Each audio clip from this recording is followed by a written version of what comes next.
ప్రార్థన చేసుకుందామండి. పరిశుద్ధుడైన మా దేవ, ఘనమైన నామమున మనతో వందనాలు తెలియపరుచుకుంటున్నాం తండ్రి. గడిచిన కాలం అంతా మీ కృపా కాపుదలతో మమ్మల్ని నడిపించిన విధానం బట్టి మీకు స్తుతులు స్తోత్రములు దేవ. నేటి దినాన్న ఇలా వాక్య ధ్యానం చేసుకోవడానికి ఆరాధన రూపంలో మమ్మల్ని అందరినీ ఇక్కడ చేర్పించిన విధానం బట్టి మీ కృతజ్ఞతాస్తులు తెలియపరుచుకుంటున్నాం తండ్రి. జరగబోయే ప్రతి ఒక్క కార్యక్రమంలో భక్తుడే నడిపించమని, చివరి వరకు మమ్మల్ని ఆత్మీయంగా మమ్మల్ని నడిపించి మీ పరిశుద్ధాత్మ సహాయంతో మమ్మల్ని ముందుకు ఈ పరిచయలో ముందుకు కొనసాగింపజేస్తారని ప్రభువైన యేసుక్రీస్తు వారి పురుషుల నామములో ప్రార్థన మిక్కిలి బ్రతిమాలి అడిగడుకుంటున్నాం మాకు అంతండి. ఆమేన్. చేరి వచ్చిన పెద్దలందరికీ ప్రభువైన యేసుక్రీస్తు వారి నామములో వందనాలు తెలియపరుచుకుంటున్నాను. దేవుడు ఎంతగానో తన కృప చేత మరలా మన అందరినీ జత చేసి ఇలా వాక్యం చెప్పుకోవడానికి ఇచ్చే అవకాశం ఇచ్చి ఉన్నాడు. ఈ అవకాశాన్ని సద్వినియోగపరచుకోవడానికి సిద్ధంగా ఉండాలి. మనం ఎప్పుడు బైబిల్ అనేది ఎంత ప్రాముఖ్యమైనదో మనకు తెలుసు. బైబిల్ మనకి ఏం నేర్పించిందో మనకు తెలుసు. మీరు ఎప్పుడైనా ఆలోచించారా? మనం దేవుని గురించి ఆలోచిస్తున్నప్పుడు ఏ దేవుని విశ్వసించి ఏ దేవుణ్ణి మనం నమ్ముకున్నామో ఆ దేవుడి గురించి మాత్రమే బైబిల్లో రాయబడలేదు. మరి వేరే విశ్వాసాలలో మనం వెళ్ళి చూస్తే వాళ్ళు ఏ దేవుడి గురించి అయితే నమ్మారో వాళ్ళ పుస్తకాల్లో అయ్యే ఉంటాయి. ఆ దేవుడి గురించి ఉంటాయి. ఆ దేవుడిని నమ్మిన భక్తుల గురించి, ఆ దేవుడిని నమ్మిన విశ్వాసుల గురించి మనకు ఎక్కడ కానరాదు. మీరు ఏ గ్రంథంలో చూసి. కానీ దేవుణ్ణి స్తుతిస్తున్నాము, దేవుణ్ణి ఆరాధిస్తున్నాము, దేవుడిని మన హృదయమైన ఆలయంలో పెట్టుకొని పూజిస్తున్నాము. అట్లాంటి దేవుడు తనని నమ్ముకున్న వారి గురించి, తన శిష్యుల గురించి, తన పిల్లల గురించి, వీరందరి గురించి బైబిల్లో ఎందుకు రాయించాలి? ఆయన గురించి తెలుసుకుంటే మనకు సరిపోతుంది కదా. బైబిల్లో వారి గురించి కూడా ఎందుకు రాయించాలి అనే విషయాలు మనం తెలుసుకోవాలి. మనం శరీరధారంగా ఉన్నాం కాబట్టి మనకన్నా ముందు చనిపోయిన మన భారతదేశంలో ఈ స్వాతంత్రం రావడానికి ఎంతోమంది సమరయోధులు పోరాటం చేశారు. అందులో స్త్రీలు ఉన్నారు, పురుషులు ఉన్నారు. మనకు తెలుసు. వాళ్ళ చరిత్రను మన పుస్తకాల్లో చదువుకున్నాం, కొన్ని గ్రంథాల్లో చదువుకున్నాం. కొంతమంది ప్రముఖుల చేత విన్నాం కూడా. మన తాతలైతే వారిని చూసి ఉన్నారు. కానీ విశ్వాసీ జీవితంలో బ్రతుకుతున్న మనము దేవుని సన్నిధిలో ఎదుగుతున్నప్పుడు, దేవుని గురించి మాత్రం మనం తెలుసుకుంటున్నప్పుడు విశ్వాసుల జీవితాలు కూడా దేవుడు ఎందుకు లేఖనాలు రాయించాడనే విషయం మనం తెలుసుకోవాలి. ఇవన్నీ విశ్వాసాలతో ముడిపడి ఉన్నదని మనం ఒక వచనాన్ని చూసి మనం ముందుకెళ్ళగలిగితే, ఫిబ్రవరి రాసిన పత్రిక 11వ అధ్యాయము, ఫిబ్రవరి రాసిన పత్రిక 11వ అధ్యాయము మొదటి వచనం నుంచి చదవగలిగితే, ఫిబ్రవరి రాసిన పత్రిక 11వ అధ్యాయము మొదటి వాక్యం నుంచి చదవండి. విశ్వాసం అనున్నది నిరీక్షింపబడి వాటి యొక్క నిజస్వరూపము, అదృశ్యమైనవి ఉన్నవంటకు రుజువై ఉన్నవి. విశ్వాసము అనేది నిరీక్షింపబడి వాటి యొక్క నిజస్వరూపము. విశ్వాసము దేంతో ముడిపడి ఉందంటే నిరీక్షణతో ముడిపడి ఉంది. నిరీక్షణ అంటే క్రైస్తవులుగా మనం బ్రతుకుతున్నప్పుడు దేని పట్ల మన నిరీక్షణ అనేది ఉంది అనేది మనం గ్రహించాలి. ఇంత విశ్వాసం మనం బ్రతుకుతున్నాము. మీకు నాకు ఉండవలసిన నిరీక్షణ ఏంటి? దేవుని కలుసుకోవాలని, ఆయన మన కొరకు సిద్ధపరుస్తున్న లోకానికి, ఆ రాజ్యానికి చేరాలని మనం నిరీక్షణ కలిగి ఉన్నాం. ఈ విశ్వాసం అనేది కూడా దాంతో ముడిపడి ఉందంటే, విశ్వాసం అనేది నిరీక్షింపబడే వాటి ఒక నిజస్వరూపము, అదృశ్యమైనవి ఉన్నవంటకు రుజువు. అదృశ్యమైనవి ఏంటంటే, అదృశ్యమైనవి ఏంటి? మనం ఏదైతే విశ్వసిస్తున్నామో మన దేవుడు మనల్ని విశ్వాసంలో నడిపిస్తున్నాడు, మనల్ని తన చెంతకు రావాలని కోరుకుంటున్నాడు, మన కొరకు ఒక స్థలాన్ని సిద్ధపరిచి ఉన్నాడు. దాని పట్ల అదృశ్యమైన దానికోసం మనం నిరీక్షణ కలిగి ఉన్నాము అని తెలియపరుస్తున్నాడు. 2వ వాక్యం చదవండి. దాన్ని బట్టి పెద్దలు సాక్ష్యం పొందిరి. చాలు. దాన్ని బట్టి, ఈ విషయాన్ని బట్టి, ఈ విశ్వాసాన్ని బట్టి, దేనికోసం అయితే మనం నిరీక్షిస్తున్నామో దాన్ని బట్టి పెద్దలు సాక్ష్యం పొంది ఉన్నారంట. ఎవరండి ఆ పెద్దలు? ఈ ఫిబ్రవరి రాసిన పత్రికలో 11వ అధ్యాయం మొత్తం మనం చూస్తే చాలామంది భక్తులు మనకు కనబడుతుంటారండి. చాలామంది భక్తులు మనకు కనబడుతుంటారు. ఆ భక్తుల ద్వారా దేవుడు మనకి చాలా విషయాలు నేర్పించాలనుకుంటున్నాడు. ఏంటంటే, బైబిల్లో మనం ఏ భక్తుల జీవితము చూసినా విశ్వాసంతో పాటు, విశ్వాసంతో ప్రయాణం చేస్తున్నప్పుడు అక్కడక్కడ విశ్వాసంలో పడిపోయినట్టుగా కొంతమందిని చూస్తాము, దారి తప్పిన వాళ్ళని చూస్తాము. అలాగే కొంతమంది విశ్వాసంగా ఉంటూ దేవుడు దూరం అయిపోయిన వాళ్ళు కూడా చూసాము. విశ్వాసం అని ముసుగు వేసుకుని బ్రతికిన వారు చివరికి దేవుడు దూరం అయిపోయిన వాళ్ళు మనం చూసాము. ఎవరు? మనం అపోస్తల కార్యంలో చూస్తే వారు చాలామంది విశ్వాస సంఘం చేర్చబడిన తర్వాత పేతురు పాదాల దగ్గరకు వచ్చి వారు ఆస్తులు భూములు అన్నీ తెచ్చిన తర్వాత కొంత దంపతులు దైవజనులతోనే అబద్ధం ఆడతారు. అంటే లోపలేమో విశ్వాసం అనే భక్తి ముసుగేసుకుంటున్నారు, పైకేమో మాటలు మాత్రం మంచిగా కనపడుతున్నాయి, మేము దేవుడి కోసం ఇది చేసాము అని. చివరికి ఏమైంది? వారి ప్రాణానికి వారే ఉరి వేసుకున్నారు, తలకు తెచ్చుకున్నారు వారే.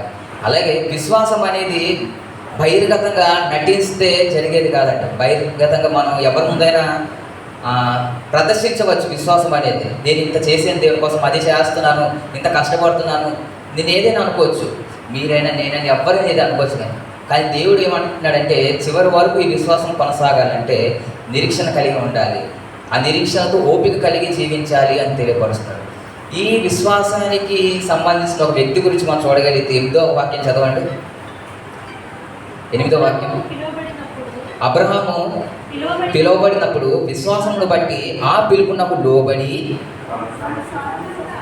స్వాస్థ్యముగా పొందనై ఉన్న ప్రదేశమునకు బయలు వెళ్ళాను.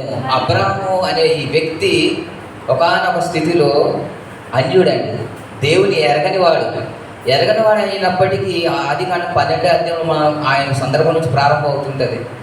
ఊరు అనే ప్రాంతంలో ఉంటూ ఒక అన్యజనుడుగా ఉంటూ విగ్రహాలని తయారు చేస్తున్న ఆ కుటుంబానికి సంబంధించిన ఈ అబ్రహాముని దేవుడు పిలుచుకొని అప్పటికి ఇతనికి కుటుంబ సంపద లేదు, అంటే పిల్లలు లేరు ఇతనికి. పిల్లలు లేనప్పటికీ కూడా దేవుడి పిలుపుకు లోబడ్డాడు. అలాగే నేను నిన్ను బహుజనంగా ఆశీర్వదిస్తాను, నీ నుండి కొన్ని తరాలు వస్తాయి, వారందరూ ఆశీర్వదింపబడతారు అని ఈ వాగ్దానం చేసినప్పుడు అబ్రహాం గారు యవనస్తుడు కాదండి, వృద్ధుడు, చాలా వృద్ధుడు. ఆ వృద్ధాపంలో అబ్రహాం గారు ఏం చేశారంటే విశ్వాసానికి మన జీవితంలో జరుగుతున్న పరీక్షకి దేవుడు ఎలా ముడి పెడతాడు చూడండి. అబ్రహాం గారేమో వృద్ధుడు, దేవుడు వాగ్దానం చేసింది ఎప్పుడు? వృద్ధాపంలో వాగ్దానం చేశారు. జనరల్గా మనం ఆలోచిస్తే పురుషులు కానీ స్త్రీలు కానీ బిలో ఈ జనరేషన్లో మనం చూస్తే బిలో 30 years లోపు మ్యారేజ్ చేసుకోమని చెప్తారు. ఎందుకు? స్త్రీల్లో ఈరోజు ఉన్న హార్మోనల్ ప్రాబ్లమ్స్ వల్ల, అలాగే పురుషుల్లో ఉన్న వీక్నెస్ వల్ల ఎందుకు పిల్లలు కలగడం లేదు. వాళ్ళకి ఆపరేషన్ చేసుకుని హాస్పిటల్ చుట్టూ తిరిగితే న్యాచురల్గా అయితే దేవుని సంకల్పం ద్వారా అయితే అవి జరగడం లేదు.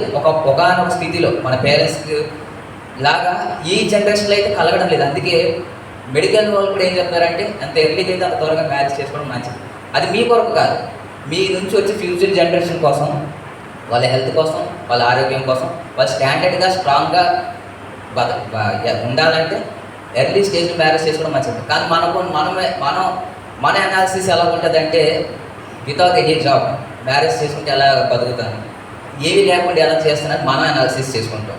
ఇవన్నీ వచ్చిన తర్వాత మ్యారేజ్ చేసుకుంటే ఎలా ఉంటుంది? పిల్లలేమో సరైనగా పుట్టనప్పటికీ దేవుడి మీద మనం నిందేస్తాం. ఇలా ఉంటుంది మన ఐడియాలజీ. కానీ అబ్రహాం గారికి దేవుడు నువ్వు పిల్లలకి అంటావు అబ్రహాము అంటే అబ్రహాం గారికి విశ్వాసం చూపించాడంటే, విశ్వాసం చూపించి నేను నీకు ఒక దేశాన్ని ఇస్తున్నాను, ఆ దేశంలో మీరు మీ సంతానము కలిసి జీవించాలని తెలియని దేశానికి వెళ్ళి ప్రయాణం చేశాడంటే. కింద వాక్యం చదవండి. బయలు వెళ్ళాను మరియు ఎక్కడికి వెళ్ళవలనో అది ఎరుగమే బయలు వెళ్ళాను. ఏ ప్రదేశానికి దేవుడు పంపిస్తున్నారో అబ్రహాం గారికి అది తెలియకనే ప్రయాణం చేస్తున్నాడంటే. దేవుడు గురించి అబ్రహాంకి ఏమీ తెలియదు. ఒక విషయం చెప్పాలంటే ఇశ్రాయేల్ చూసినంత సూచక్రియలు కానీ, వేరే విశ్వాసాలు చూసినంత అద్భుత కార్యాలు కానీ అబ్రహాం గారి జీవితంలో ఏదైనా జరిగిందా? మామూలుగా అసలు ఆలోచించండి, అబ్రహాం గారి జీవితంలో ఏదైనా జరిగిందా? ఒక అద్భుతం, ఒక మహాకార్యం, ఒక సూచక్రియ ఏదైనా జరిగింది? అప్పటి వరకు ఏమీ లేదు. నీకు పిల్లల్ని ఇస్తానని వాగ్దానం చేశాడు ఆ వృద్ధాపంలో, ఇంకా పిల్లలు అప్పటికీ కలగలేదు. ఈయన ప్రయాణం పోతున్నప్పుడు ఆ విశ్వాసం ఎలా నిలబెట్టుకున్నాడు చూడండి దేవుని పట్ల. దేవుని పట్ల తన విశ్వాసాన్ని కనపరుచుకుని దేవుని పట్ల ముందుకి ప్రయాణం చేస్తున్నాడు. కింద చదవండి ఇంకా. మరియు విశ్వాసం బట్టి అతనితో ఆ వాగ్దానమునకు సమాన వారసులైన ఇస్సాకు, యాకోబు అను వారును గుడారంలో నివసించుచు అన్యుల దేశములో ఉన్నట్టుగా వాగ్దాన దేశములో పరవాసులై ఉండిరి. ఇతడికి దేవుడు ఏదైతే వాగ్దానం చేశాడో ఆ వాగ్దాన దేశానికి ఇతడిని చేర్చిన తర్వాత ఆ దేశము నీది అని అబ్రహాం గారికి దేవుడు చెప్పిన తర్వాత అబ్రహాం గారు ఎలా జీవించారు అక్కడ రాయబడి చూడండి. అబ్రహాం గారు ఎలా జీవించారంట? గుడారములో నివసించుచు అన్యుల దేశములో ఉండునట్లుగా వాగ్దాన దేశములో పరవాసులై ఉండిరి. దేశమేమో ఎవరిది? అబ్రహాం గారిది. అన్యుల దేశంలో ఉన్నట్టుగా నన్ను రాయబడి సరి చదవండి. దేశమేమో అబ్రహాం గారికి దేవుడు అప్పగిస్తే ఏదో రెంట్లో ఉంటున్న ఒక వ్యక్తిలాగా జీవిస్తున్నాడండి దేవుడు. అంటే దేవుడు విశ్వసిస్తే ఈ లోకం మీద కనీసం చిన్న ఆశ కూడా లేదండి అబ్రహాం గారికి. చిన్న ఆశ. దేశం అండి, ఒక ఇల్లు కాదు, ఒక ఊరు కాదు, ఒక ప్రాంతం కాదు, ఇదేది కాదు, ఒక దేశాన్ని కనాను అనే దేశంలో ఇతడికి ఇస్తే, కనాను అనే దేశం ఎలాంటి దేశమో తెలుసా? ఇప్పుడు మన ఈ భూభాగంలో, ఈ ప్రపంచంలో బాగా ధనికమైనది, అదే పేరున్న దేశాలు చాలా కొన్ని ఉన్నాయండి. వేల మీద లెక్క పెట్టే చీనాది, అందులో ఒకటి దుబాయ్, ఒకటి సౌదీ అరేబియా, ఒకటి. ఎక్కడైతే క్రూడ్ ఆయిల్ ఎక్కడైతే మనకి ఎక్కువ పండుతుందో ఆ దేశాలన్నీ బాగా సంపద ఉన్న దేశాలు మనం. అందుకే మన దేశంలో ఉన్నవారు చాలామంది ఆ ప్రాంతంలో ఉద్యోగం చేయడానికి వెళ్తుంటారు. ఎక్కడక్కడ కువైట్, ఖత్తరు, దుబాయ్, సౌదీ. ఎందుకు? అక్కడ ఈ పదార్థాలు ఎక్కువ వస్తుంటాయి. క్రూడ్ ఆయిల్ మన దేశంలో ఎక్కడ పడితే అక్కడ రావు. అందుకే ఈ సంపన్న దేశాలుగా మనం చూస్తుంటాం. దానికన్నా సంపన్నమైన దేశం ఏదంటే కనాను దేశం. అది దేవుడు ఏం చెప్పాడు తెలుసా కనాను దేశం గురించి? ఈ దేశంలో పాలు తేనె ప్రవహిస్తుంది అని చెప్పాడు. పాలు అంటే స్వచ్ఛమైనది, ఆరోగ్యకరమైనది. తేనె అనేది అది ఆరోగ్యకరమైనది. అంత స్వచ్ఛమైనదిగా దేవుడు ఆ దేశాన్ని పోల్చాడు. అలాంటి దేశంలో దేవుడు వాగ్దానం చేసిన తర్వాత ఆ దేశం ఎవరి సొత్తు? అబ్రహాం గారి సొత్తు. కానీ అలాంటి దేశంలో ఎలా బతుకుతున్నాడంటే ఒక పరవాసిగా, ఏదో వచ్చి వెళ్ళిపోయేవాడిగా బ్రతుకుతున్నాడంటే. అంటే దేశం మీద కాస్తంత ఏమంటారు నాది అనే స్వభావం కూడా లేదండి అబ్రహాం గారికి. అబ్రహాం గారు మాత్రమే అని చెప్పారా? ఇంకెవరు చెప్పారు? అక్కడ ఎవరి గురించి రాయబడిందండి? విశ్వాసం బట్టి అతనితో వాగ్దానమునకు సమాన వారసులైన ఎవరు? ఇస్సాకు, యాకోబు. ఎవరు వీరు? ఇస్సాకు ఎవరండి? ఆయన వాగ్దానానికి పుట్టిన కుమారుడు. ఆయన వాగ్దానం పుట్టిన ఇస్సాకు కూడా ఆ దేశం మీద ప్రేమ కానీ మమకారం కానీ ఏది పెంచుకోలేదంట. అలాగే యాకోబు గారు కూడా ఏది పెంచుకోలేదంట. అంటే దేవుడు మనకు వాగ్దానం చేసింది ఇస్తున్నప్పుడు, ఈ భూమి ఆశీర్వదింపబడిన భూమి దేవుడికి వారికి ఇచ్చినప్పుడు ఏ మాత్రం ఆశ కూడా లేదంటే, దేవా నాకు ఆశ లేదంట. ఇస్సాకు గారి జీవితంలో మనం, అబ్రహాం గారి జీవితంలో మనం చూస్తే ఆయన జీవితంలో ఎన్నో ఫ్యామిలీ ప్రాబ్లమ్స్ వచ్చినప్పటికీ, ఏ ఫ్యామిలీ ప్రాబ్లమ్స్ మీకు తెలుసు, అవి వచ్చినప్పటికీ వాటినన్నిటిని చేయించుకుని ముందుకు కొనసాగాడే తప్ప తన విశ్వాసాన్ని వదులుకోలేదు. ఇస్సాకు గారి జీవితంలో కూడా మనం చూస్తే వాగ్దానం చేశాడు. ఆ వాగ్దాన పుత్రుడు పుట్టిన తర్వాత ఇతను కూడా ఇద్దరు కుమారులను కడిన తర్వాత కూడా ఏం మాత్రం దేవుని పట్ల ఉన్న విశ్వాసం మనకి తొలగినట్టుగా మనకి కనబడదు ఎక్కువగా. వీరు కూడా దేశం మీద మమకారం కానీ ప్రేమ కానీ ఏవి పెంచుకోలేదంటే, వీరు ఎందుకు వీటి మీద పెంచుకోలేదు యాకోబు, ఇస్సాకు, అబ్రహాం గారు అని మనం ఆలోచిస్తే, వీరికి దేని పట్ల నిరీక్షణ ఉంది? దేని పట్ల? దేవుడు ఏదైతే మీకు ఇస్తాను అని హెబ్రీ పత్రిక 11 మొదట వాక్యం మనం చదువుకున్నాం. విశ్వాసం అనేది నిరీక్షింపబడే వాటి ఒక నిజస్వరూపము, అదృశ్యమైనవి ఉన్నవంటే ఒక రుజువు.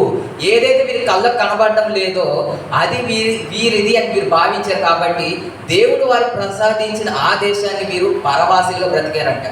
ఏమాత్రం అతిశయంతో కానీ మాకు ఇంత ఉంది అని కానీ, ఈ దేశం మాది అని కానీ ఏమాత్రం అతిశయం అనేది చూపించలేదు. అబ్రహాం గారు ఏమైనా పేదవాడా అని ఆలోచిస్తే ఆ దేశంలో అబ్రహాం గారు అంత ధనవంతుడు ఇంకెవడు లేరంట.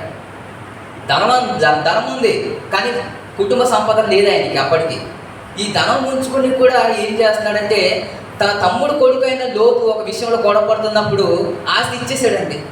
ఆస్తి ఇచ్చేసాడు, సగం ఆస్తి ఇచ్చేసాడు, తన భూమిలో సగం భూమి ఇచ్చేసాడు తన కొడుకు లాంటి ఒక లోతు గారికి. అంటే భూమి మీద ఆశ లేదు ఆయనకి, సంపద మీద ఆశ లేదు, దేని మీద ఆశ లేదు. దేవుడు ఏది చెబితే అది చేసుకుంటూ వెళ్ళిపోయాడు. చాలామంది అనుకుంటుంటారు దేవుడి మీద భక్తి ఉండొచ్చు కానీ మరీ ఇంత భక్తి మాత్రం ఉండకూడదండి. ప్రతిరోజు ప్రార్థనలు కావాలా, ప్రతిరోజు కూడుకోవాలా, ప్రతి ఆన్లైన్ మీటింగ్లో అటెండ్ అవ్వాలా అని అంటుంటారు కొంతమంది. దాన్ని అనుభవించిన వాడికి తెలుస్తుంది దాని అనుభవం ఎంత. దేవుని మాట ప్రతిసారి వింటున్నప్పుడు, నేర్చుకుంటున్నప్పుడు బహుశా మనకు వాక్యం చెప్పడం రాకపోవచ్చు, పాటలు పాడడం రాకపోవచ్చు, మనం విశ్వాసంలో అటు ఇటు స్థిరంగా ఉండకపోవచ్చు, కానీ దేవుడి పనిలో నడిపించడానికి, కడవడుకు నిన్ను నిలబెట్టడానికి, ఏదోలా విశ్వాసం ఉంచడానికి ప్రయత్నం మాత్రం దేవుడు చేస్తాడండి. కనుక ఇలాంటి పరిస్థితుల్లో కూడా యాకోబు గారు భూములు ఒక ఫిలిస్తీన్లు వచ్చి వారి భూములు యాకోబు బావులు తవ్వుకుని వెళ్ళిపోతున్నప్పుడు, యాకోబు బావులు దోచుకుంటున్నప్పుడు యాకోబు కూడా తన భూమి మీద ఏమాత్రం ఆసక్తి కనబరచలేదు. ఏమాత్రం మీరు ఆదికాండం సందర్భంలో మీరు చూస్తే మీకు తెలుస్తుంది. సమయం చాలా తక్కువ కాబట్టి చూపించడం లేదు. ఇలాంటి సందర్భంలో కూడా వీరు తమ విశ్వాసాన్ని నిలబెట్టుకున్నారు. విశ్వాసంతో నిలబెట్టుకున్నారండి. దేవుడేమో కుమారుడిని నీకు అప్పగిస్తానని అబ్రహాంకి చెప్పిన తర్వాత ఏ కుమారుని అయితే ప్రసాదించాడు ఆ కుమారుని బలి అడిగాడు. క్షమించాడు దేవుడు, పరీక్షించాడు దేవుడు. దానికి వెనకొగ్గాడా? లేదు. బలి ఇవ్వడానికి సిద్ధపడ్డాడు తప్ప పిల్లల మీద కూడా మమకారము, ప్రేమ అనేది ఎక్కువగా పెంచుకోలేదు. ప్రేమ ఉంది కానీ ఇక్కడ ఈ లోకంలో ఉండేది ఏది కూడా శాశ్వతం కాదు అని అబ్రహాం గారికి తెలుసాను. ఈరోజు ఆ కుమారుడు ఒకవేళ బలి ఇచ్చినా ఆ కుమారుడు దేవుడి సన్నిధికి వెళ్తాడు, కానీ దేవుడు బలిని కోరుకోలేదండి. పరీక్షించాడు. పిల్లల మీద, భూముల మీద, ఆస్తుల మీద, కుటుంబం మీద, ఏ దాని మీద ఆశ లేకుండా ఎలాగంటే వీళ్ళు బ్రతికారు. అసలు దేవుడు ఎలా స్టేట్మెంట్ పాస్ చేశాడు? అబ్రహాము నువ్వు అనేక జనానికి విశ్వాసులకి తండ్రిగా ఉంటావు అని చెప్పాడంటే అది మామూలు స్టేట్మెంట్ కాదండి. అంటే ఈ దేశం మీద ప్రేమ, మమకారము, బాంధుత్వాల మీద ఎక్కువగా విపరీత ప్రేమను పెంచుకుంటే మనకి ఎదురు దెబ్బలు మనకి తగులుతాయి. మన కుటుంబంలో ఏదైనా ఎక్కువగా ఎవరైనా ప్రేమించకండి అని దేవుడు ఎప్పుడు చెప్పలేదండి. బైబిల్లో మీరు ఎక్కడ చూసినా ప్రేమించకండి అని చెప్పి. ఎక్కువగా ఓవర్గా లవ్ చేస్తే ఏమవుతుందో తెలుసా? మన పతనానికి మనమే దారి తీసుకుంటాం. మానసికంగా బలహీన పడిపోతాము, ఆరోగ్యంగా కూడా మనం ఇబ్బంది పాలవుతుంటాము. ఏ పని చేయాలన్నా మనస్ఫూర్తిగా చేయలేము. పని చేస్తాం కానీ మనసేమో ఎక్కడో ఉంటుంది, మనం చేయలేము. ఇలాంటి సిచ్యువేషన్స్లో కూడా అబ్రహాము, విశ్వాసం తండ్రి అయిన అబ్రహాము బలి ఇమ్మంటే ఇవ్వడానికి సిద్ధపడిపోయాడు. నీకు వాగ్దానానికి కుమారుని పుత్రుడిని ఇస్తానంటే సిద్ధపడ్డాడు. అలాగే నీకు ఒక జనాంగానికి రాజుగా చేస్తానంటే అలాగా సిద్ధపడ్డాడు. నీకు ఒక కనాను దేశాన్ని ఇస్తానని చెప్పిన దాని అన్నిటికీ సిద్ధపడ్డాడు. ఇసాక్ గారి జీవితంలో కూడా మనం చూస్తే తనకి వివాహం జరగబోయే పరిస్థితుల్లో తను ఎరుగగానే ఏ స్త్రీ వస్తుందో తను ఎరుగగానే వివాహానికి సిద్ధపడ్డాడు. ఇది దేవుడి చిత్తమని ఆ వివాహానికి సిద్ధపడ్డాడు. ఆ వివాహం పట్ల దేవుడి చిత్తానికి లోబడి జీవించాడండి. అలాగే కుమారుని కూడా అదే ప్రేమ కలిగి చూపించాడు ఇసాక్ గారు కూడా. యాకోబు గారి జీవితం వీరిద్దరితో పోల్చుకుంటే యాకోబు గారి జీవితం కొంచెం భిన్నమైందండి. ఎలా భిన్నమైంది? భిన్నమైనదిగా ఈరోజున్న క్రైస్తవ సొసైటీలో ఉన్న కొంతమంది సేవకులు చిత్రీకరించారు. ఎలా చెప్పమంటారా? యాకోబు గారు ఏదో దేవుడు యాకోబు అనే పదానికి, ఆ పేరుకి, ఆ వ్యక్తిత్వానికి దేవుడు పెట్టిన పేరేంటంటే మోసం చేయవాడు. సరే, యాకోబు మోసం చేయవాడే. బైబిల్లో కూడా రాయబడి చాలా మోసాలు చేశాడు. మామని, ఇంకెవరిని, అన్నని చాలామంది మోసం చేసిన తర్వాత ఒకానొక టైంలో చివరి దశలో వచ్చేసిన తర్వాత, చివరి దశలో కాదు, నడి వయసులో వచ్చిన తర్వాత రియలైజేషన్ అయ్యాడు దేవునితో రిపెండెన్స్ చేసుకున్నాడు. తాను చేసుకున్న తర్వాత తన క్యారెక్టర్ ఎలా మార్చుకున్నాడంటే, ఇంతకాలం నేను మోసకరిగా బ్రతికాను, ఈ రోజు నుంచి దేవునికి కుమారుడుగా నేను జీవించాలనుకుంటున్నాను. ఏం చేశాడంటే పాత జీవితాన్ని మొత్తం విడిచిపెట్టేస్తే దేవుడు ఈ మోసగాడు పేరుని ఏం చేశాడు? మార్చివేశాడు. ఇశ్రాయేలు అని పేరు పెట్టాడు. కానీ ఈరోజు మనం చెప్పే విధానం, ఒక భక్తుల మీద మనం చెప్పే విధానం బాగోడం లేదు. మన పాస్టర్ల గురించి, మన సంఘస్థుల గురించి, మన కుటుంబం గురించి ధారాళంగా ఇన్ని చెప్పుకోవాలంటే అంత మనం చెప్పుకుంటాం. వాళ్ళ గురించి పల్లెకి ఒక మాట మాట్లాడినా సహించేది లేదు. ఎలాగైనా వారిని ఎదిరించాలి, ఏదైనా చెయ్యాలని సిద్ధాంతంలోనూ ఉంటాం తప్ప దేవుడేమో వీరు విశ్వాసులు, విశ్వాస జాబితాలో వీళ్ళు ఉన్నారు, విశ్వాస వీరుగా వీరు నిలబడ్డారు అన్నప్పటికీ కూడా వీళ్ళు తక్కువ చేసి మాట్లాడే సందర్భాలు నేను చాలాసార్లు విన్నాను. అబ్రహాం గారిని ఏమో ఒక ఆహార పదార్థంతో పోల్చి అబ్రహాం గారి పదాన్ని ఉపయోగిస్తున్నారంటే ఏ ధైర్యంతో వీరు ఇలా మాట్లాడగలుగుతున్నారో మనకు అర్థం కావాలి. యాకోబు గారి జీవితంలో కూడా మనం చూస్తే ఆయన తన మామ కూతుర్ని ప్రేమించడానికి బైబిల్లో మనకు రాయబడింది. ఒక తెలియక విషయం ఒకటి అడుగుతానండి, ప్రేమించడం తప్పు కాదా? ఈ లోకం దృష్టిలో ప్రేమను దృష్టిలో పెట్టుకుని చెప్పకండి. ఈ జనరేషన్లో ఉన్న ప్రేమలు వేరు, ఆ ప్రేమలు వేరు. ఇతడు ఎలా ప్రేమించాడంటే, ఈ జనరేషన్ ప్రేమ ఎలా ఉందంటే తాకితేనే ప్రేమ అలాగుంది. ఏదైనా ఫస్ట్ తాకాలి, దాని తర్వాత ప్రేమ. ఆ తాకిన తర్వాత ఏ కార్యక్రమం జరిగిపోయినా అది ఉంటే ఉంటుంది, లేకపోతే ఆ లవ్ అనేది తెగిపోతుంది. కానీ యాకోబు గారు తన మామ గారు కొలువు చేస్తున్నప్పుడు ఏ రోజు కూడా రాహేలు గారిని టచ్ కూడా చేయలేదండి. ఎంత గొప్ప ప్రేమికుడు చూడండి. ఇలాంటి ప్రేమ గురించి ఎవరైనా చెప్పారు యాకోబు గారి గురించి? యాకోబు గారు మోసగాడు, ప్రేమకి లొంగిపోయాడు, ప్రేమకి ఇలా బానిస అయిపోయాడు. నిజమే, బానిస అయ్యాడు, కానీ ఏ రోజు కూడా ఒక స్త్రీని, పరాయి స్త్రీని తాకను కూడా తాకకుండా తను ప్రేమించాడు. ఆఖరికి తన మామ మోసం చేసిన 7 సంవత్సరములు మరొక 7 సంవత్సరములు కొలువు చేశాడంట. ఏదో అందాన్ని చూసో వీడి గురించో కాదు, ఈవిడ నా జీవితంలో ఉంటే బాగుంటుందని ఆశపడ్డాడు. ప్రతి మనిషిలో ఆశలు ఉంటాయండి. అత్యాశ ఉండడం తప్పు, కానీ ఆశ ఉండడం తప్పు కాదు. ఎంతో చిన్న కొద్దిగా అయినా మనకి ఆశ, ఏదో ఒక విషయంలో ఆశ ఉంటుంది. ఆశ లేదు నాలో అంటే మనం అబద్ధికులుగా ఉంటాం ఏదో ఒక విషయంలో. కానీ ఇతడు అంత నీతిగా బ్రతుకుతున్నప్పుడు ఇతనికన్నా ముందు చాలామంది స్త్రీల పట్ల తప్పుడుగా వ్యవహరించిన వాళ్ళు ఉన్నారు, స్త్రీలని తప్పుడు దృష్టికోణంతో చూసిన వారు ఉన్నారు. ఇలాగ జరిగించిన తర్వాత యాకోబు గారు ఏనాడు కూడా తనకు మర్దలు అవుతున్నా, మామ కూతురు అవుతున్నా టచ్ చేయడం కూడా భయపడ్డాడు యాకోబు గారు. ఎలాంటి విశ్వాసం కనిపించాడు? దేవుని భక్తి ఉంది కాబట్టి, దేవుని యొక్క విశ్వాసం ఉంచాడు కాబట్టి ఇది దేవుని దృష్టికి నీతికరమైనది కాదు. వివాహం కన్నా ముందు ఇలాంటి కార్యక్రమాలు ముందు తప్పు అని గ్రహించాడు కాబట్టి 14 సంవత్సరాలు గురి చేశాడు. ఇంత డేర్గా ఎవరైనా ఉండగలరా? మనం విన్న యాకోబు గారి గురించి ఎలా ఉంది? యాకోబు గారు అది ఇది అని యాకోబు గారిని తప్పు చేసి మాట్లాడతారు. కానీ దేవుడు ఏమని చెప్పాడు తెలుసా? మోషే గారిని కలుసుకున్న తర్వాత మోషే గారితో తన ఇంట్రొడక్షన్ దేవుడు ఏం చెప్తున్నాడు తెలుసా? నేను అబ్రహాము దేవుడను, ఇస్సాకు దేవుడను అని చెప్పి ఆపేలేదు. ఏమని చెప్తున్నాడు? అబ్రహాము దేవుడను, ఇస్సాకు దేవుడను, యాకోబు దేవుడను. ఈ స్టేట్మెంట్ బైబిల్లోకి ఏ భక్తులకి రాలేదండి. మీరు ఎక్కడే చదువుకోండి, ఏ భక్తులకి రాలేదు. వారి జీవితాల్లో ఎన్నో లోపాలు ఉండొచ్చు, సరి చేసుకున్నారు. మరి సరి చేసుకున్న విషయాలు మనం చెప్పడం లేదు. ఒక భక్తుల గురించి ఎంత తప్పు చేస్తున్నాం అనేది మనం గ్రహించాలి. ఒక భక్తుల గురించి మన విశ్వాసంతో మాట్లాడుతున్నప్పుడు ఈ జనరేషన్లో ఉన్న భక్తుల గురించి మనకన్నా ఒక 100 సంవత్సరాల ముందు భక్తుల గురించి మాట్లాడడానికి తూచి మాట్లాడే మనము దేవుడేమని వాళ్ళ దేవుడిని తన పేరుతో వాళ్ళ పేరు జతపరుచుకుని మాట్లాడుతున్నాం. అలాంటి భక్తుల విషయం గురించి మాట్లాడుతున్నప్పుడు కాస్త ఆలోచించి మాట్లాడాలి. అంతే తప్ప వాళ్ళు తప్పు చేశారు అని ప్రతిసారి ఆ తప్పుని రుద్దేకూడదండి. నిజమే, వాళ్ళు తప్పు చేశారండి, ఒప్పుకుందాం. కానీ తప్పుని సరి చేసుకున్నారు. దూతతో పెనుగులాడింది ఎవరండి? తన తుంటి నరం ఇరిగిపోయేంతగా పెనుగులాడింది ఎవరు? పట్టు విడవకుండా ప్రార్థన చేశాడు ఎవరు? యాకోబు గారు. ఇలాగే ఎవరు? ఎందుకు విశ్వాసాలు బలపరచడానికి ఎందుకు ఇలా చెప్పరు? ఒక యూత్ ఉందని ఒక యవనస్తుడు, చాలామంది యవనస్తులు నేను చూశాను, వాళ్ళ వివాహం జరగకముందేమో ఇలా ఉద్రేకపూర్వకమైన మాటలు చెప్పేసి ఇలాగా యాకోబు గారు ఇలాగా ఇలాగా తప్పండి, ఇలా చెప్పకూడదు. ఇలా వాళ్ళు తప్పు చేసినని చెప్పు, కానీ వాళ్ళు తప్పులనే బ్రతికేయాలని మాత్రం స్టేట్మెంట్ మాత్రం మనం ఇవ్వకూడదు. వాళ్ళు తప్పుని ఎలా సరి చేసుకున్నారు, మనం ఎలా సరి చేసుకోవాలి. నువ్వు నిజంగా ఒక స్త్రీ పట్ల తప్పుడుగా అర్థం చేసుకోవాలి. స్త్రీ పట్ల ఎవరి పట్ల నువ్వు ఇష్టపూర్వకంగా ఉంటే, ఒకవేళ నీ ప్రేమ ఉంటే తాకకుండా ప్రేమించు, అది ప్రేమకు నిర్వచనం. కానీ ఈరోజులు అలా లేవు కదా. చాటింగ్ లేకుండా ప్రేమ లేదు, టచింగ్ లేకుండా ప్రేమ లేదు, డేటింగ్ లేకుండా ప్రేమ లేదు.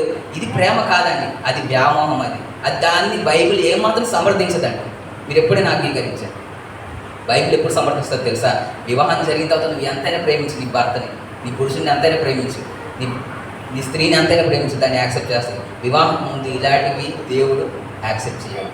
అందుకే మీరు విశ్వాసం ఎంత గొప్పదో దేవుడు తెలియపరుస్తున్నాడు. ఇంకేం చెప్తున్నాడంటే, ఇంకా కొద్ది నిమిషాలు ఉంది, ముగించేస్తాను.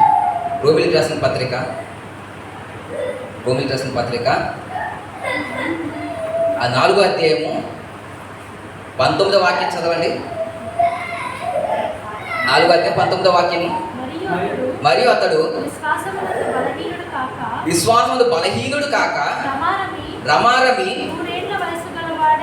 100 వయసు గలవాడై ఉండి అప్పటికి తన శరీరము మృతతుల్యమైనట్లు సార గర్భమును మృతతుల్యమైనట్టును ఆలోచించను గాని అవిశ్వాసము వలన దేవుని వాగ్దానమును సందేహింపక దేవుని మహిమపరిచి ఆయన వాగ్దానం చేసిన దానిని నెరవేర్చుటకు సమర్థుడని రూఢిగా విశ్వసించి విశ్వాసము వలన బలము పొందెను. చూడండి, ఈ వృద్ధాపంలో అబ్రహాం గారు 100 ఏళ్ళకి కుమారుని కంటే ఏం మాత్రం సందేశించుకోలేదంట, డౌట్ పడలేదంట. దేవుడు నాకు ఇప్పుడు శరీరం అయితే బాగాలేదు, వృద్ధుడిని, నా భార్యకి గర్భమేమో లేదు, మృతతుల్యం అయిపోయింది, అంటే కణాలు లేవు తను ఇప్పుడు కనే పరిస్థితుల్లో కూడా లేదు. కానీ అలాంటి టైంలో వాగ్దానం చేసిన తర్వాత వీళ్ళు ఏం చెప్తున్నారంటే దేవుని మహిమ పరచుచు ఆయన వాగ్దానం చేసిన దాన్ని నెరవేర్చున్నట్లు సమర్థుడని రూఢిగా విశ్వసించి విశ్వాసం వలన బలం పొందాడు. విశ్వాసం వలన ఇది నా వల్ల అయితే జరగదని అబ్రహాం గారు తనని అనుకున్నాడు, కానీ దేవుని వల్ల జరుగుతుంది అని రూఢిగా విశ్వసించాడంట, బలము పొందాడంట. అంటే ఆ వృద్ధాపంలో కూడా తన మీద తన నమ్మకం లేదు, దేవుని మీద నమ్మకం ఉంచుకున్నాడు, దేవుని మీద నమ్మకం ఉంచుకున్నాడు. ఆ నమ్మకమే వారసత్వ కుమారుడిని ఇచ్చింది. ఇలాంటి విశ్వాసం కనపరుస్తున్నప్పుడు ఈ భక్తులు ఎంత గొప్పవారో ఒక్కసారి ఆలోచించండి. విశ్వాసం ఏమాత్రం తొలగలేదండి. మీకు నాకు అనేక మార్లు విశ్వాసం ఉండొచ్చు. విశ్వాసం అనేది నా జీవితంలో ఏదైనా జరిగితేనో, లేకపోతే నా జీవితంలో ఈ కార్యం జరిగితేనే దేవుడు విశ్వసిస్తాను, ఉద్యోగం వస్తే విశ్వసిస్తాను, మంచి వివాహం జరిగితే విశ్వసిస్తాను.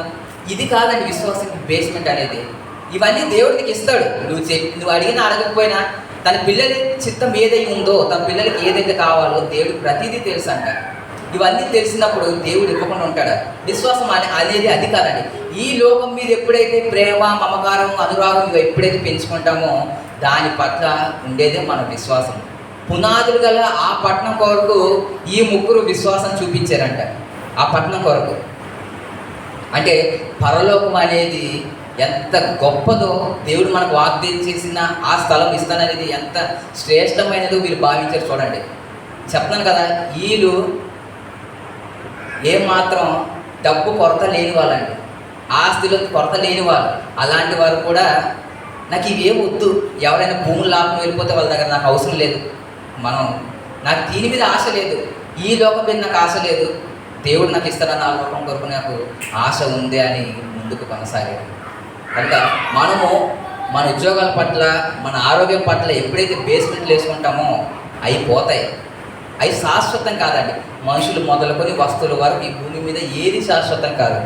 నేను ఎప్పుడు అదే ఆలోచిస్తాను, ఎప్పుడు ఏది శాశ్వతం. నువ్వు ఎంత మంచి ఇల్లు అయినా కట్టుకో, ఎంత కొత్తగా రూపునైనా దిద్దుకో, అది నీకు శాశ్వతం కాదు. ఈరోజు నువ్వు కష్టపడి కొన్ని లక్షలు కూడబెట్టిన తర్వాత ₹1 కూడా నువ్వు తీసుకెళ్ళవు, తెలుసా? అదంతా నువ్వు అనుభవించవు, ఎవరో అనుభవిస్తారు, నీ పిల్లలు అనుభవిస్తారు. నువ్వు ఇంత కష్టపడింది వేరే వాళ్ళు అనుభవిస్తారు. నువ్వు ఇంత పెద్ద ఇల్లులు కట్టింది నువ్వు ఉండవు, అది ఎవరో ఉంటారు. అందుకే ఈ విషయాలన్నీ దేవుడు మనకి ఎందుకు తెలియపరుస్తున్నాడంటే మన విశ్వాసం అనేది నిరీక్షించేది దేని కొరకు? ఆ మహిమ రాజ్యం కొరకు. ఆ మహిమ రాజ్యం కొరకు మన నిరీక్షణ అనేది చూపించాలి. నాకు తెలిసి తెలియకో ఒక 10 సంవత్సరాల క్రితము, చాలా సంవత్సరాల క్రితము నాకు నేర్పించిన వాళ్ళు విచిత్రమైన ప్రార్థన నేర్పించారు. మీకు చాలా ఆశ్చర్యం అనిపిస్తుంది. ఎలా ప్రార్థన అంటే, దేవా మీరు నాకు పరలోకం ఇవ్వకపోయినా పర్వాలేదు, మీరు నాకు ఉంటే చాలు అని ప్రార్థనలు నేర్పించేవారండి. ఇది వినడానికి ఎలా ఉంది? మామూలుగా మన భాషలో మాట్లాడుకుంటే వినడానికి ఎలా ఉంది? బాగుంది కదా. అంటే పరలోకానికన్నా దేవుడే మనకి ఎక్కువగా ఇష్టము అని ఆ రీతిలో ఉంది కదా.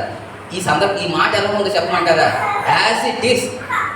యేసుక్రీస్తు వారు శిలోకు అప్పగింపబడే కొన్ని క్షణాల ముందు గడియల ముందు పేతురు ఏమైతే చెప్పాడు? ఏం చెప్పారు?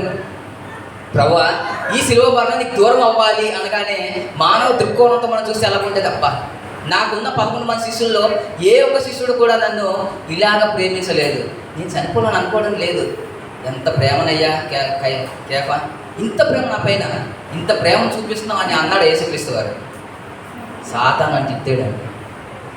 నాకు ఈ ప్రార్థన, అప్పుడు మాకు ఈ ప్రార్థన నేర్పించినప్పుడు ఇలాగే అనుకున్నాను. ఇప్పుడంటే కొద్ది సంవత్సరాల ముందు రియలైజేషన్ అయ్యాను. అంటే దేవుడు మనకి ఇస్తాను, మనం విశ్వాసం కనపరిచేది దేనికోసం అంటే చెప్పండి? విశ్వాసం కనపరిచేది దేనికోసం? పరలోకం పొందాలనే కదా. ఈ లోకంలో శాంతి లేదు, అశాంతి లేదు. మనకి నిలబడితే సరిగా కూర్చుంటే నిలబడలేము, మంచి ఆరోగ్యం ఉండదు. ఒకవేళ జాబ్ చేస్తున్న వర్క్ ప్రెషర్లు ఇన్ని ఉంటాయి కదా. ఇవన్నీ మనం ఎదిరించి పరలోకం చేరాలంటే ఎలా ఉండాలి? పరలోకంలో ఇవేవి ఉండవంట. అక్కడ ఏడుపు ఉండదంట, సంతోషంగా ఉంటామంట. దరిద్రుడైన లాజరు ఏ జీవితం అనుభవిస్తున్నాడండి? పరదేశంలో ఉంటూ కూడా విశ్రాంతిని అనుభవిస్తున్నాడు. ఈ ప్రార్థన వినగానే చేయగానే అప్పుడు మాకు అర్థం కాలే. టీనేజ్లో ఉన్నాం కదా, ఏది చెప్తే అదే కరెక్ట్ అనుకునేవాళ్ళం. దేవా, పరలోకం ఇవ్వకపోయినా పర్లేదు, నీతో ఉంటే మాకు చాలా అయ్యా అని. అయ్యా బాబు, దేవుడు నీకు ఇస్తానన్నది ఆ పరలోకం. ఆ పరలోకంలోనే ఆయన ఉంటాడు. ఆయన నీకు సిద్ధపరిచి ఇస్తానని నువ్వు దేని కొరకైతే నిరీక్షణ ఇస్తున్నావో అది వద్దు అనుకుంటున్నావు అంటే నీ నిరీక్షణకి సరైన బేస్మెంట్ లేదు, విశ్వాసం లేదు అనేది మనం అర్థం చేసుకోవాలి. కనుక ఇలాగా తెలివిగా ఎప్పుడు మనం వ్యవహరించకూడదండి. ప్రజల మధ్య సూపర్ రైట్ అనేది చాలా మంచి పదాలు వాడాడు, ఇతడు వాక్యం చెప్తే సూపర్ డూపర్ అనుకో మనం అనేసుకోకూడదు. వాక్యానుసారంగా ఉందా లేదా, మన నిరీక్షణ దేనికి ఉంది, ఆ మహిమ రాజ్యం మనకి ఇస్తామనేది దాని కొరకు మనం ఉండాలి. విశ్వాసం అనేది ఉంచేదే ఏదైతే మనం చూడలేదో అది మనం పొందుకుంటామని, దాని కొరకు మనకి నిరీక్షణ ఉండాలి తప్ప ఈ లోక సంబంధమైన వాటి కోసం మనకైతే నిరీక్షణ ఉండకూడదు. నేను ఈ 11 అధ్యాయాలు ఉన్న భక్తుల విశ్వాసులు అందరి గురించి చెప్పాను అనుకుంటున్నాను, కానీ ఇప్పుడు చెప్పను. కొద్దిగా చెప్తాను. ఇప్పటివరకు మనం ఎవరి గురించి చూసాము? అబ్రహాం గారి గురించి, ఇసాక్ గారి గురించి, యాకోబు గారి గురించి చూసాం. వీరికన్నా ముందు, ఈ విశ్వాసుల తండ్రి అబ్రహాం గారి కన్నా ముందు విశ్వాసం కనపరిచిన హేబెల్ గారు ఉన్నారు, ఇంకా హానోకు గారు ఉన్నారు, ఇంకా నోవహు గారు ఉన్నారు. వీరి గురించి మనం తర్వాత తెలుసుకుందాం. అలాగే వీరితో పాటు కొంతమంది యోసేపు గారు, ఇంకా మోషే గారి విశ్వాసం గురించి ఈ 11 అధ్యాయంలో ఈ విశ్వాస జాబితాలో మనకి విచిత్రమైన చాలామంది మనుషులు కనబడతారండి. వీళ్ళు దృష్టిలో వీళ్ళు పాపం చేశారు కదా, వీళ్ళెందుకు విశ్వాస జీవితంలో ఉన్నారంటే దేవుడు ఉంచాడు. ఎందుకు ఉంచాడో అది మనం మరుసటి సందర్భంలో చెప్పుకుందాము. ఈ సమయాన్ని ఇచ్చిన దేవాదేవికి మనస్ఫూర్తి కృతజ్ఞతలు తెలియపరచుకుంటూ, పెద్దలైన మీ అందరికీ వందలు తెలియపరచుకుంటూ నా మాటలు ముగిస్తున్నాను.